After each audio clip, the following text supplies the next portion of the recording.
বিসমিল্লাহির রহমানির রহিম। আসসালামু আলাইকুম। প্রিয় শিক্ষার্থীরা, তোমরা সবাই কেমন আছো? আশা করছি ভালো আছো। আমিও তোমাদের দোয়ায় ভালো আছি। আমরা Narayanganj high school and college আয়োজিত অনলাইন শ্রেণী কার্যক্রমে তোমাদের স্বাগত জানাচ্ছি। তোমরা আমি আশা করছি তোমরা বাসায় আছো, নিরাপদে আছো। আর তোমরা যেহেতু এখন বাসায় আছো, তোমরা এখন বেশি বেশি পড়াশোনা করবে। কারণ আমাদের এখন কি করতে হবে? বেশি বেশি পড়াশোনা করলে আমরা পরীক্ষায় ভালো ফলাফল করতে পারবো। আর বেশি বেশি পড়াশোনা করলে আমরা অনেক বিষয় জানতে পারবো, অসাধ্যকে সাধন করতে পারবো, অজানাকে জানতে পারবো। তাই আমাদের বাসায় বসে বেশি বেশি পড়াশোনা করতে হবে। তো তোমরা এখন একাদশ থেকে দ্বাদশ শ্রেণীতে উত্তীর্ণ হয়েছ। তোমরা 2021 শিক্ষাবর্ষে উচ্চ মাধ্যমিক পরীক্ষায় অংশগ্রহণ করবে। এজন্য তোমাদের এখন থেকেই বেশি বেশি পড়াশোনা করে তোমাদের পরীক্ষায় অংশগ্রহণের প্রস্তুতি নিতে হবে। তো আজকে আমি স্নেহা রানা, প্রভাষক, Narayanganj high school and college.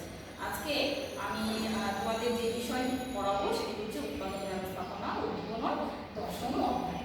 এই দশম অধ্যায়ে যে বিষয় সেটার নাম হচ্ছে লেআউট। তো আজকে লেআউটের যে বিষয়গুলো নিয়ে আলোচনা করব সেটা হচ্ছে পণ্য বিন্যাস। আমি লিখে দিচ্ছি, আমরা যে বিষয়গুলো নিয়ে আলোচনা করব সেটা হচ্ছে কি পণ্য বিন্যাসের ধারণা। পণ্য বিন্যাসের ধারণা। আমরা দ্বিতীয় যে বিষয়টি নিয়ে আলোচনা করব সেটি হচ্ছে পণ্য বিন্যাসের বৈশিষ্ট্য। পণ্য বিন্যাসের বৈশিষ্ট্য।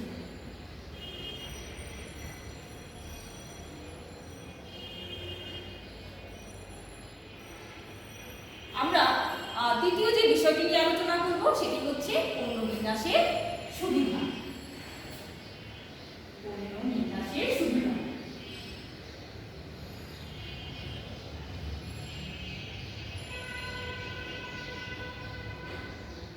আমরা এর পরে যে বিষয়টি নিয়ে আলোচনা করব সেটা হচ্ছে পণ্য বিন্যাসের অসুবিধা। পণ্য বিন্যাসের অসুবিধা।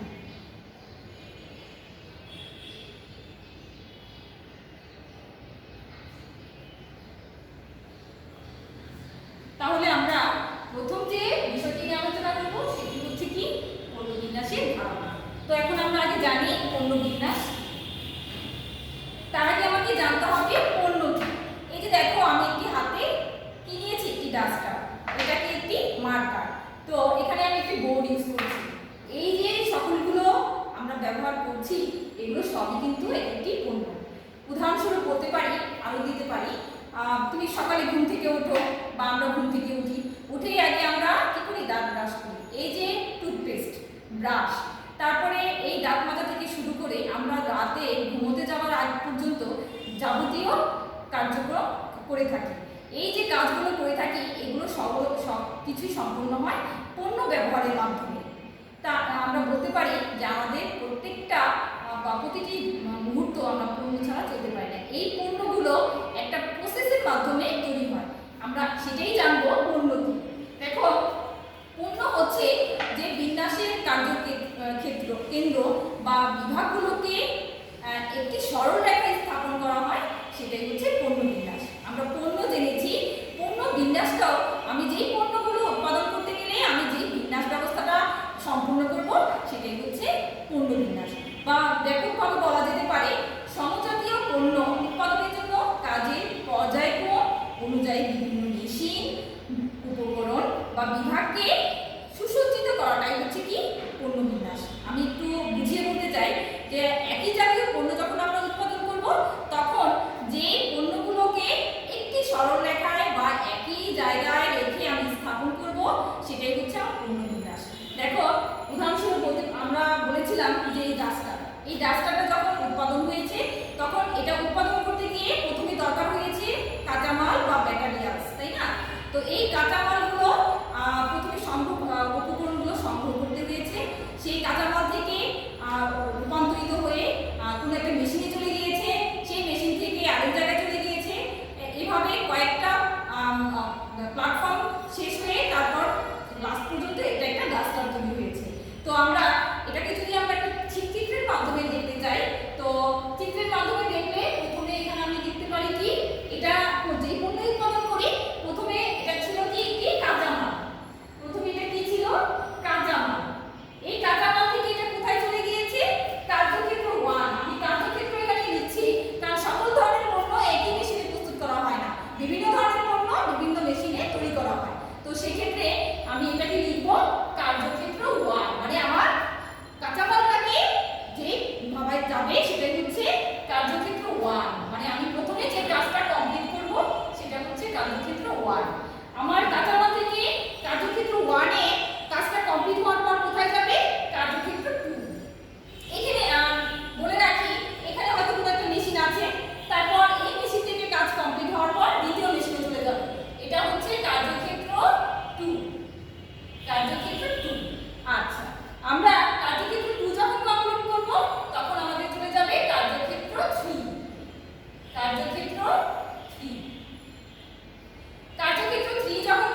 পণ্যটা আমরা লাস্ট পর্যন্ত পেয়ে যাব, উৎপাদিত পণ্য।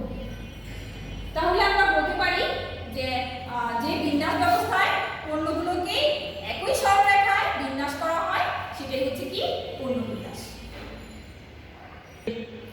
এই পর্যায়ে আমরা যে বিষয়টি নিয়ে আলোচনা করব সেটা হচ্ছে পণ্য বিন্যাসের বৈশিষ্ট্য। আমরা জানি প্রত্যেকটা বিষয়েরই একটি বৈশিষ্ট্য থাকে, প্রত্যেকটা বিষয় বা প্রত্যেকটা পণ্যের কিছু বৈশিষ্ট্য থাকে। যখন আমরা পণ্য বিন্যাস সম্পূর্ণ করতে চাইবো সেক্ষেত্রে আমাকে কিছু বৈশিষ্ট্য অনুসরণ করতে হবে, আর আমি যদি এই বৈশিষ্ট্যগুলো অনুসরণ না করি সেক্ষেত্রে আমি পণ্য বিন্যাস ঠিকভাবে সম্পূর্ণ করতে পারবো না। তো আমরা দেখবো যে পণ্য বিন্যাসের বৈশিষ্ট্যগুলো কি। প্রথমে আমরা যে পণ্য বিন্যাসের বৈশিষ্ট্যগুলো লক্ষ্য করলে দেখতে পাবো সেটি হচ্ছে সরল রেখা অনুসরণ। সরল রেখা অনুসরণ আমরা উপরে লিখে নেই, আমরা যে বিষয়টি নিয়ে আলোচনা করছি পণ্য বিন্যাসের বৈশিষ্ট্য।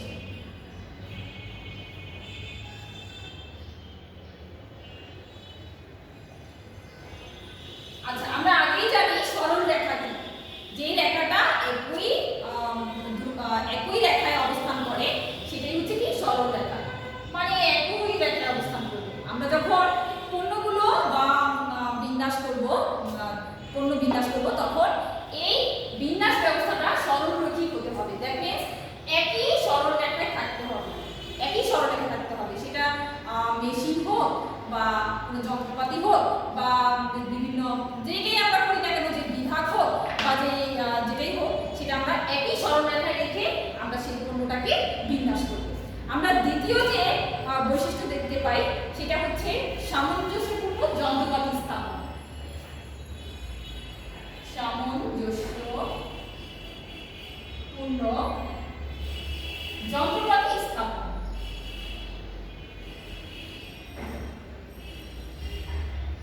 তোমাদের একটা কথা বলে রাখি যে পণ্য বিন্যাসের ক্ষেত্রে পণ্যকে গুরুত্ব না, উপকরণকে গুরুত্ব না দিয়ে পণ্যটাকে গুরুত্ব দেওয়া হয়। সেক্ষেত্রে উপকরণকে গুরুত্ব না দিয়ে পণ্যটাকে গুরুত্ব দেওয়া হয়। সেক্ষেত্রে আমরা বলতে পারি সামঞ্জস্যপূর্ণ যন্ত্রপাতি স্থাপন করতে হবে। আমি যে পণ্য উৎপাদন করব তার সাথে সম্পত্তি রেখে, তার সাথে মিল রেখে আমার সেই যন্ত্রপাতি স্থাপন করতে হবে। এখন আমি যদি এক ধরনের পণ্য স্থাপন করতে চাই, কিন্তু আমার ওই পণ্য স্থাপন করতে যে যন্ত্রপাতির প্রয়োজন সেই যন্ত্রপাতি যদি স্থাপন না করি, তাহলে সেক্ষেত্রে আমি পণ্যটাকে ঠিকভাবে তৈরি করতে পারবো না। এজন্য আমরা বলতে পারি যে পণ্য বিন্যাসের আরেকটি বৈশিষ্ট্য হচ্ছে আমরা যখন পণ্য বিন্যাস করতে চাইবো তখন আমাকে সামঞ্জস্যপূর্ণ যন্ত্রপাতি স্থাপন করতে হবে। আমরা তৃতীয় যে অংশটি দেখতে পাচ্ছি বা জানতে চাই সেটা হচ্ছে সমজাতীয় দ্রব্য উৎপাদনে গুরুত্ব আরোপ। সমজাতীয় দ্রব্য উৎপাদনে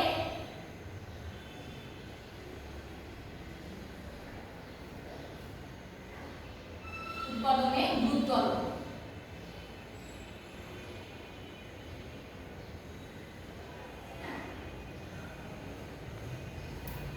এখন সমজাতীয় মানে একই জাতীয়।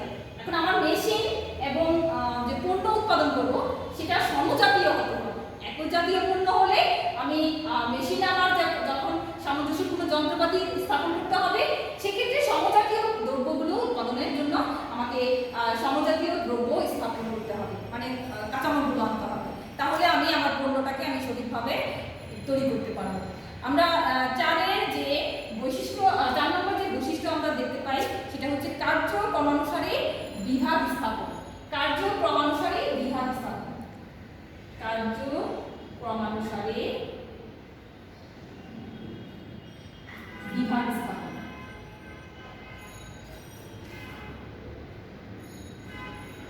কার্যক্রমানুসারে বলতে কাজকে বোঝাচ্ছে যে কাজের যে ধরন সে অনুযায়ী আমার বিভাগ স্থাপন করতে হবে। আমি যখন পণ্য বিন্যাসের ধারণায় বলেছিলাম যে বিভাগ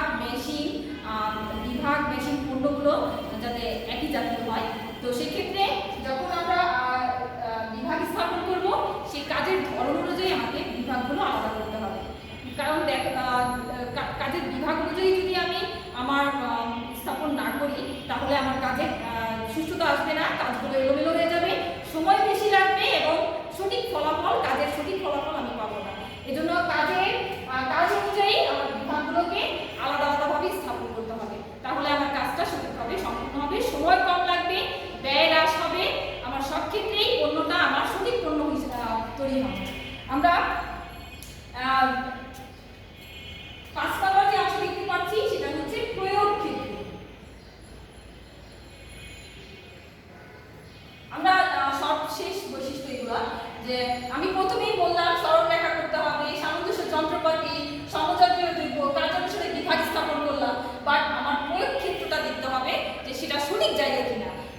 পণ্যটা উৎপাদন করতে চাই সেটা প্রয়োগ ক্ষেত্রে যদি সঠিক জায়গায় সম্পূর্ণ হয় তবে আমি আমার পণ্যটা সঠিকভাবে সম্পূর্ণ করতে পারবো।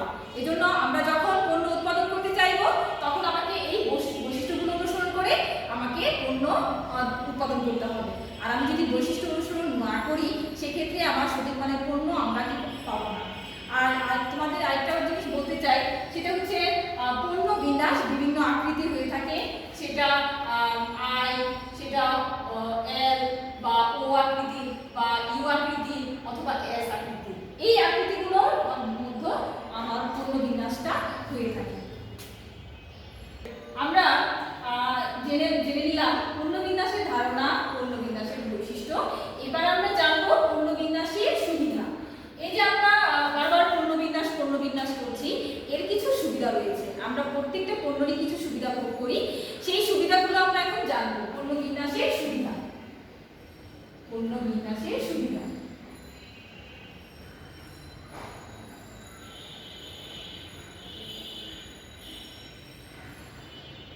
পণ্য বিন্যাসের সুবিধা হচ্ছে এক নম্বর আমরা দেখতে পাই দ্রুত প্রক্রিয়াকরণ হয়। দ্রুত প্রক্রিয়াকরণ হয়।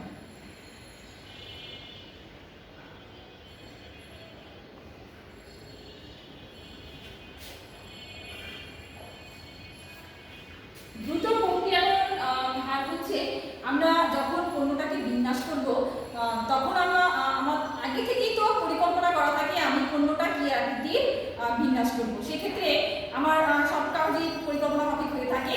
তো এই যে প্রক্রিয়াকরণটা এটা দ্রুত হয়ে থাকে। সেক্ষেত্রে দেখা যায় কাঁচামাল এক জায়গায় রইল বা আমার প্রক্রিয়াকরণের সময় বেশি লাগলো আটা নেওয়ার ক্ষেত্রে, সেরকম না।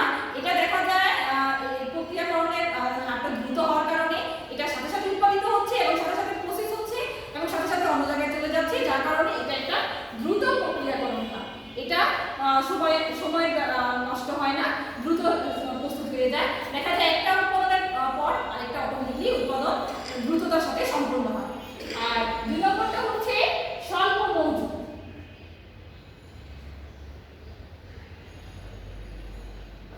এটা যেহেতু পণ্যটা উৎপাদিত হয়ে সাথে সাথে এটা প্রসেসে চলে যায়, সেক্ষেত্রে এখানে মজুতের প্রয়োজন হয় না। অনেক সময় দেখা যায় অনেক ধরনের পণ্য তৈরি করার ফলে প্রসেস করার জন্য আরেক জায়গা স্তূপ আকারে রাখতে হয়। পণ্য বিন্যাসের ক্ষেত্রে এরকম না, সেটা স্বল্প মজুত থাকে। দেখা যায় স্তূপ আকারে রাখতে হয় না, এটা সাথে সাথে প্রসেসের জন্য চলে যায়। তো চূড়ান্তভাবে পণ্যটি বের হয়ে আসে, সেক্ষেত্রে এখানে মজুদের কোনো প্রয়োজন হয় না। আমরা 3 নম্বর যে অংশটি দেখব সেটি হচ্ছে ব্যয় হ্রাস। হ্রাস মানে কমে যাওয়া, এটা আমরা জানি। তো ব্যয় হচ্ছে আমার উৎপাদন করতে গিয়ে আমার যে খরচটা হবে সেই খরচটা আমার পরিমাণটা কম লাগে, যেহেতু আমি কাঁচামাল আমার আগে থেকে পরিকল্পনা মাফিক কিনে থাকবো। তো সেক্ষেত্রে যখন পণ্যটা উৎপাদন করব সেক্ষেত্রে আমার ব্যয়ের পরিমাণটা কমে যাবে। আমরা সঠিক মানে পণ্য পাবো, ব্যয়ের পরিমাণটা কমে যাবে। 4 নম্বর অংশে আমরা দেখবো সেটা হচ্ছে সহজ তত্ত্বাবধান।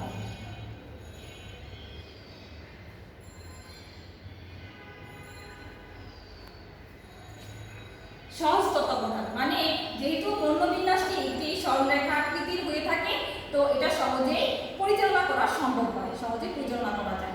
যেহেতু উদ্বোধন কর্মকর্তা বা নির্বাহী থাকে, তারা যেহেতু একটি ডিরেকশনের মাধ্যমে এই পণ্য বিন্যাসটি কমপ্লিট করে থাকে, সেক্ষেত্রে এটা সহজেই তত্ত্বাবধান করা যায়।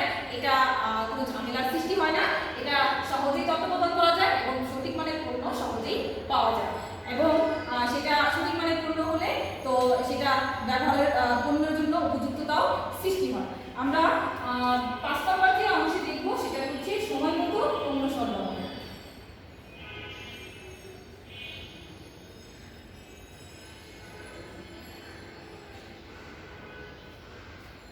যেহেতু এটা পূর্ব পরিকল্পনা মাফিক একটা প্রক্রিয়া, তো সেক্ষেত্রে যে পণ্যটি আমরা উৎপাদন করব সেটা সময় মতো পণ্যটা সহজে সরবরাহ করা সম্ভব হয় এবং সময় মতো সেটা সরবরাহ করা যায়। তো আমরা এবার জেনে নিলাম যে পণ্য বিন্যাসের সুবিধাগুলো। আমরা যখন পণ্য বিন্যাস সম্পন্ন করব তো আমরা এই সুবিধাগুলো আমরা ভোগ করতে পারবো। আর এই সুবিধাগুলো যখন আমার হয়ে যাবে তখন আমরা সহজেই পণ্যটি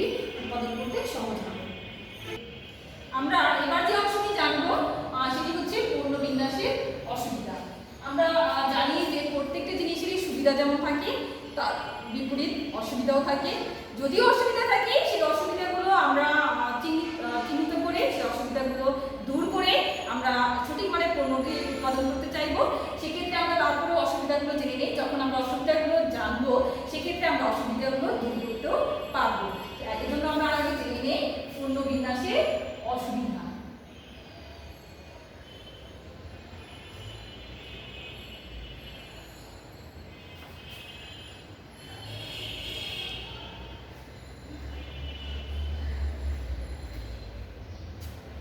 পণ্য বিন্যাসে কিছু অসুবিধা রয়েছে। প্রথম যেটা হচ্ছে সেটা হচ্ছে পণ্য ডিজাইনের সমস্যা।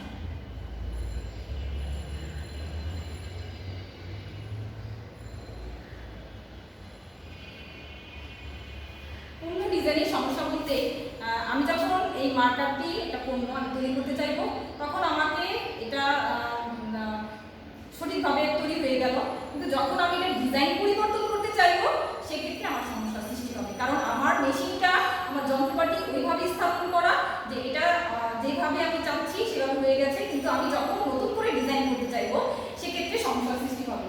তো পণ্য বিন্যাসের ক্ষেত্রেও তাই, এটা যেহেতু একটি সরল রেখাকৃতি বিন্যাস, তো সেখানে যদি আমি পণ্য ডিজাইন করতে চাই বা অন্য ডিজাইন পরিবর্তন করতে চাই সেক্ষেত্রে আমাকে বিভিন্ন সমস্যার সৃষ্টি হবে। আমরা কিছু অসুবিধা আছে। অধিক বিনিয়োগ, 2 নম্বর অংশ হচ্ছে অধিক বিনিয়োগ।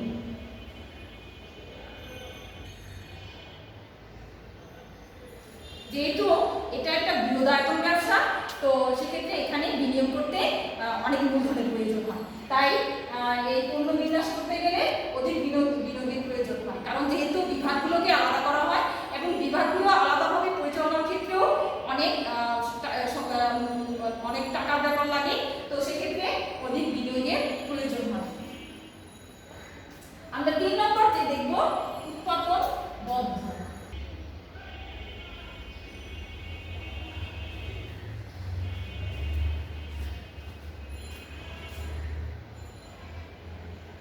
উৎপাদন বন্ধ, আমরা যখন কোনো পণ্য উৎপাদন করব তো সেক্ষেত্রে যদি কোনো একটা যেহেতু এটা সরলরেখাকৃতি, তো কোনো একটা যদি মেশিনের সমস্যার সৃষ্টি হয় তো পুরো প্রক্রিয়াটাই তখন অচল হয়ে যায়, মানে বন্ধ হয়ে যায়। তাই এটা আমরা বলতে পারি যে পণ্য বিন্যাসের আরেকটি অসুবিধা হচ্ছে উৎপাদন বন্ধ। মানে যে কোনো একটা সমস্যা, একটা মেশিনের সমস্যা সৃষ্টি হলে সেটা পুরো পণ্যটি অকেজো হয়ে যায়, পুরো পণ্যটি প্রক্রিয়া সম্পন্ন করতে প্রবলেম হয়ে যায়। 4 নম্বর যেটা মেশিনের অকার্যকারিতা।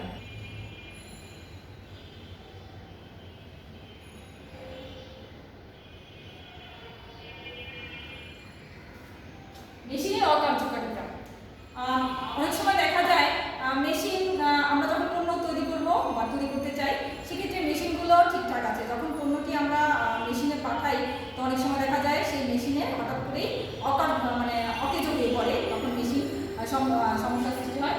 তো সেক্ষেত্রে তখন পণ্য প্রক্রিয়াটা একদম পুরোটাই ব্যাহত হয়। তো সেটাই হচ্ছে মেশিনের অকার্যকারিতা। যদি মেশিন অকার্যকারিতা সৃষ্টি হয় সেক্ষেত্রে পণ্য বিন্যাসও সঠিকভাবে সম্পন্ন করা যায় না। তো 5 নম্বর হচ্ছে নমনীয়তার অভাব। যেহেতু এটা একটি জটিল প্রক্রিয়া তো সেক্ষেত্রে এখানে নমনীয়তার অভাব থাকে।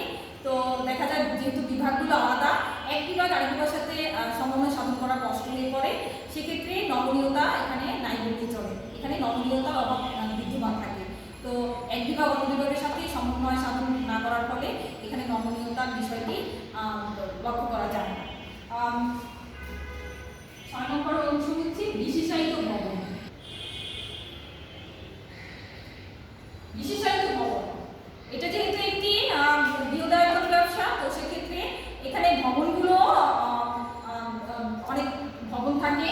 আর অনেকগুলো ভবন থাকার কারণ হচ্ছে এখানে অনেকগুলো বিভাগ বিদ্যমান, তো অনেকগুলো বিভাগ বিদ্যমানিত কারণে এটা বিশেষায়িত ভবন লাগে। তো দেখা যায় অনেক সময় এই বিশেষায়িত ভবন পাওয়া যায় না, মানে উঁচু ভবন পাওয়া যায় না, তো সেক্ষেত্রে ভবন লাগে। তো সেক্ষেত্রে দেখা যায় তখন পণ্য বিন্যাসের ক্ষেত্রে জটিলতার সৃষ্টি হয়। তো আমরা দেখলাম যে পণ্য বিন্যাসের অসুবিধাগুলো, যখন আমরা পণ্য বিন্যাস করবো আমরা এই অসুবিধাগুলো অবশ্যই চিহ্নিত করবো। এবং চিহ্নিত করে এই অসুবিধাগুলো কীভাবে দূর করা যায় সেই চেষ্টা করে আমাকে পণ্য উৎপাদন করতে হবে। তো সবাই আমরা আজকে যে পাঠগুলো আলোচনা করলাম আশা করি সবাই ভালোভাবে বুঝতে পেরেছো। যেহেতু আমাদের বাসায় থাকি আমরা এই অধ্যায় যখন আমরা পড়তেছি তোমরাও বাসায় ভালো করে অনুসরণ করবে এবং বাসায় বইগুলো দেখবে এবং আমাদের বিগত বছরে যে বোর্ড কোশ্চেনগুলো এসেছে তোমরা আশা করছি সেগুলো ফলো করবে। কারণ দেখা যায় যে বিগত বছরে যে বোর্ডগুলোতে যা আসে সেগুলো অনেক সময় আমাদের কমন পড়ে যায়। তো আমরা বোর্ড কোশ্চেনগুলো ফলো করবো।